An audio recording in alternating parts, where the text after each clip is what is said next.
এত ঝগড়া কেন? কি সমস্যা? হ্যাঁ মামো, তুই বাইরের বিড়ালে এত এত এত কি? হ্যাঁ এপিকা ই কি পশম ফুলে টুলাইয়া তিনটে হইছে। আসো চলো চলো।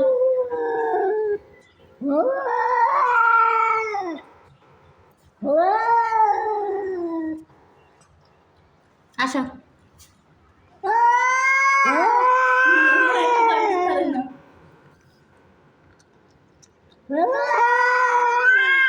ওরে কি ঝগড়া?